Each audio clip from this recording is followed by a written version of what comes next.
Let's look at some most complex examples of Fourier transforms. The title is wrong in the slide. So let's look at the Fourier transform of this function, the difference between two exponential functions.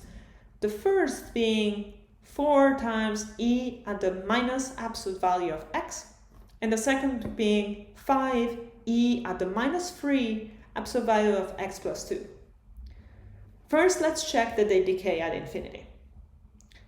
Both of them are negative exponentials with absolute values, so the bigger x is in absolute value, the smaller the exponential is, and yes, it's indeed decaying at infinity.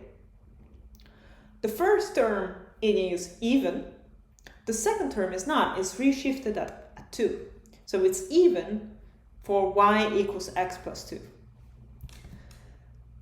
By linearity, the Fourier transform of f is the difference of two Fourier transforms, one involving the exponential of minus the absolute value, and the other being the exponential of minus 3 times the absolute value of x plus 2.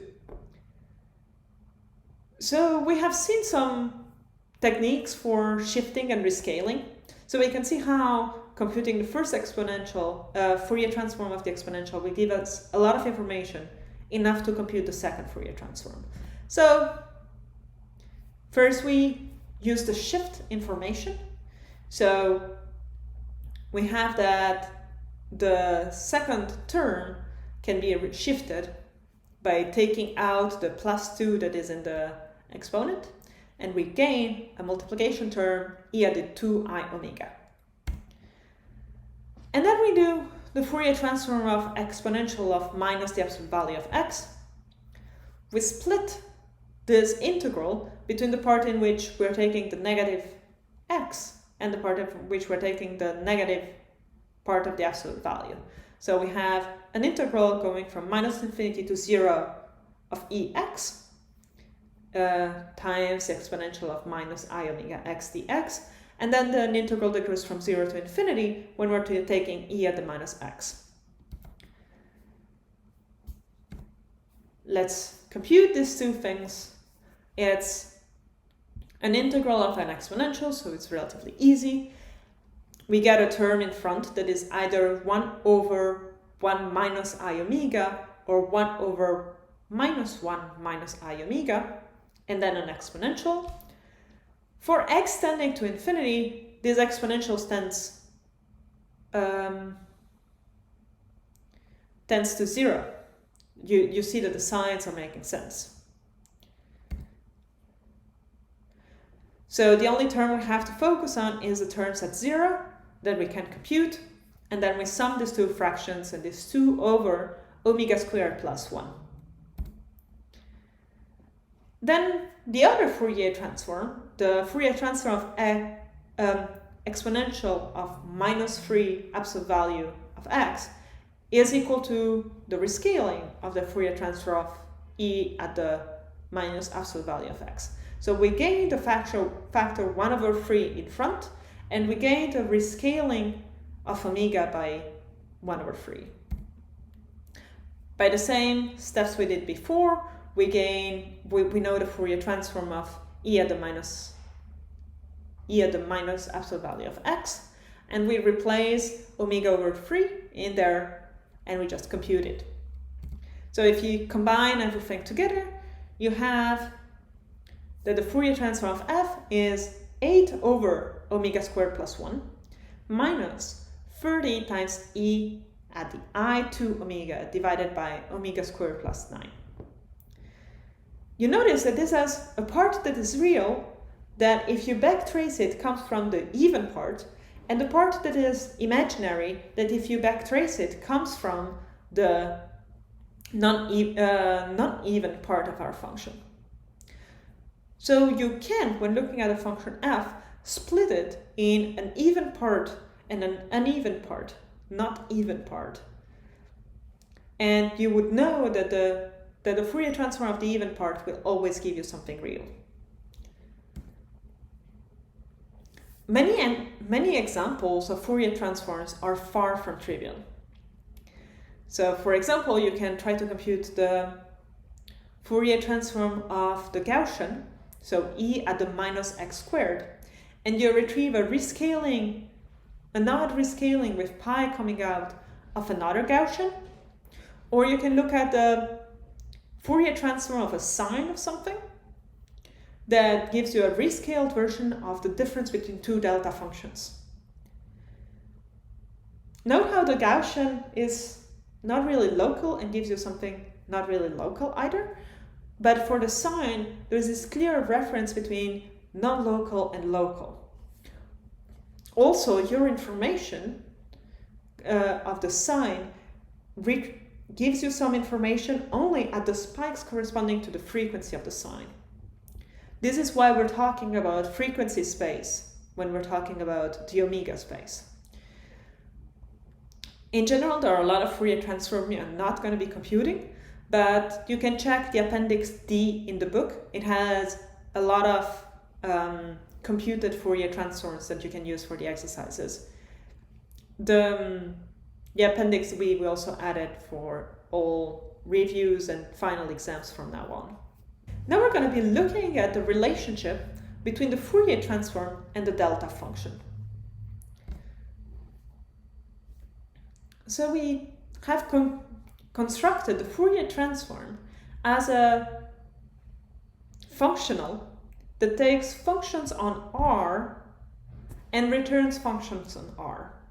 But we do need some information about the functions on R that we are taking. We need some decay.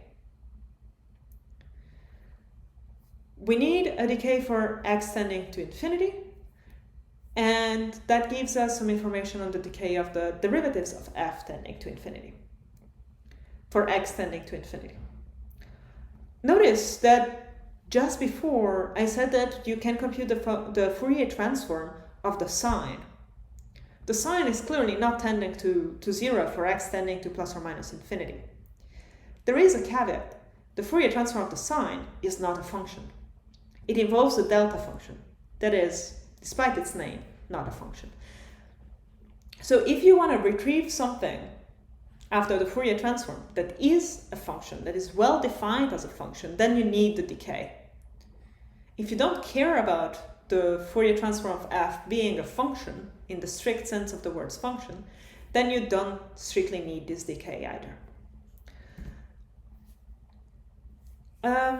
Let's look at a relationship between Fourier transform of f and inverse Fourier transform of f hat. I just want you to remember that the inverse Fourier transform has a coefficient 1 over 2 pi in front, and the forward Fourier transform has a positive exponent in the exponential, while the inverse Fourier transform has a negative exponent in the exponential. Just something to remark when you're playing with these things, that they're very similar and they only have two differences, and you have to be careful in doing the matching properly.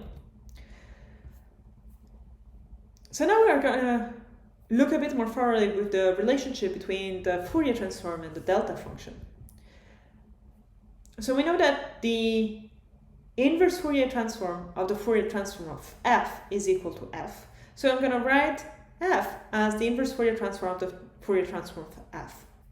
So we have this 1 over 2 pi that pops up, two infinite integrals, then fy e at the I omega y dy, that is my forward Fourier transform, and then the inverse Fourier transform pops up with e at the minus I omega x d omega. We change the integration order, so we apply the omega integration before the dy. We have to be a bit careful with how things are happening, but we can do that. So now we have an integration that goes from 0 to infinity of fy 1 over 2 pi integral from minus infinity to plus infinity of an exponential d omega dy. And we call this box that goes from 1 over 2 pi to d omega, we call it k. And we define it as something that depends on y minus x. As you notice, everything else is either a constant or the integration domain that goes from minus infinity to plus infinity. So we can rewrite f of x being equal to an integral from minus infinity to plus infinity of fy times this ky minus x dy. So we're integrating over the whole real axis, gathering information on all of f of y to retrieve fx. Does this remind you of something? I hope so, because this is the definition of the delta function. By definition, the delta function is given by the one thing that relates f of a to the infinite integral of f of x. It's exactly the same spot as our ky minus x was.